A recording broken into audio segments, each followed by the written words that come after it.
स्वागत है आपका प्रदीप वॉइस में। क्या आपने कभी सोचा है कि मृत्यु के बाद क्या होता है? क्या हम बस राख बन जाते हैं या हमारा अस्तित्व कहीं और चला जाता है?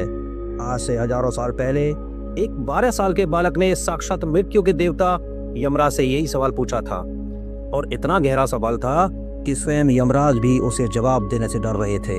हाँ, यह कहानी है नचिकेता की, जिसने यमराज के द्वार पर बिना खाए पिए 3 दिन बिताए मृत्यु का सबसे बड़ा रहस्य जान लिया। एक बार की बात है, ऋषि वासरवस ने स्वर्ग पाने के लिए एक बड़ा यज्ञ किया जिसका नाम था विश्वविजित। इस यज्ञ का नियम था अपने प्रिय से प्रिय वस्तु का दान करना। लेकिन ऋषि ने क्या किया? उन्होंने अपनी बूढ़ी, बीमार और कमजोर गायों को दान करना शुरू कर दिया, जो अब दूध भी नहीं दे सकती थी। और यह देखकर उनका बेटा नचिकेता, जो तेजस्वी था, विचलित हो गया। उसने पिता से कहा, पिताजी, आप यह कैसा छल कर रहे हैं? आप तो सिर्फ त्याग का ढोंग कर रहे हैं। फिर गुस्से में पिता ने बोल दिया, जा, मैं तुझे मृत्यु को दान देता हूँ। मृत्युवे त्वा ददामि। नचिकेता ने इस श्राप को स्वीकार किया, तुरंत यमलोक की ओर चल पड़ा। नचिकेता यमलोक पहुंच गया, लेकिन यमराज वहां नहीं थे।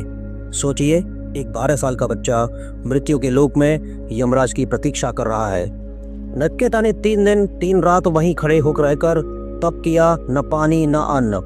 जब यमराज लौटे तो उन्होंने द्वार पर एक तेजस्वी बालक को देखा। उन्होंने तुरंत अपने अपमान का प्रायश्चित किया, नचिकेता को 3 वरदान मांगने को कहा। नचिकेता ने तुरंत अपने वरदान विनम्र और निस्वार्थ होकर मांगे। पहला वरदान, जब मैं घर लौटूं तो मेरे पिता गुस्सा शांत हो जाए और वह मुझे प्रेम से अपना ले। दूसरा वरदान, मुझे वह अग्नि विद्या सिखाइए जिससे मनुष्य जन्म और मृत्यु के चक्र से मुक्त होकर स्वर्ग को प्राप्त करता है। यमराज कहते हैं, तथास्तु। यमराज ने दोनों वरदान पूरे कर दिए। अब बारी थी तीसरे वरदान की, जिसने इस कहानी को अमर कर दिया। फिर क्या था? नचिकेता ने सीधे मृत्यु के रहस्य पर वार किया। नचिकेता दृढ़ आवाज में, हे मृत्युदेव, मैं आपसे तीसरा वरदान मांगता हूँ। जब मनुष्य मर जाता है तो कुछ लोग कहते हैं कि वह होता है और कुछ कहते हैं कि वह नहीं होता। कृपा करके आप मुझे वह आत्मज्ञान दें जिससे मैं मृत्यु के बाद का रहस्य जान सकूं। यमराज का जवाब बड़े धीमे और गंभीर स्वर में, हे नचिकेता, यह सवाल बहुत गोपनीय है। तुम यह वरदान छोड़ दो। मुझसे सोने चांदी के पहाड़ ले लो, 100 साल की उम्र ले लो, अप्सराएं ले लो, तुम जो चाहो मांग लो, पर यह रहस्य मत पूछो। नचिकेता का जवाब आत्मविश्वास से भरा, हे यमराज, आपके दिए हुए ये सब सुख भोग तो कल नष्ट हो जाएंगे। आप स्वयं काल हैं। इस संसार में कोई भी चीज हमेशा नहीं रहती। मुझे केवल वह ज्ञान चाहिए जो अमरता प्रदान करे।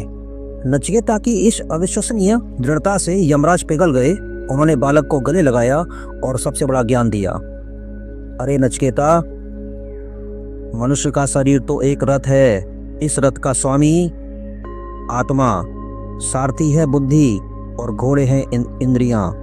जो मनुष्य अपनी बुद्धि से इंद्रियों को नियंत्रित कर लेता है वह मृत्यु के बाद भी मरता नहीं। आत्मा न पैदा होती है न मरती है, वह अविनाशी है, नित्य है। आत्मज्ञान ही परम सत्य है। इस प्रकार नचिकेता ने यमराज से वह ज्ञान प्राप्त किया जो किसी भी धन, सत्ता या सुख से बड़ा था। ज्ञान जो अमरता देता है। इस कहानी से आपने क्या सीखा? क्या आप भी नचिकेता की तरह क्षणिक सुख छोड़कर अमर ज्ञान को चुनेंगे? आप अपने जीवन का तीसरा वरदान क्या मांगेंगे? कमेंट में बताइए। वीडियो पसंद आया हो तो लाइक करें और ऐसे ही रहस्यमय ज्ञान के लिए सब्सक्राइब जरूर करें। धन्यवाद।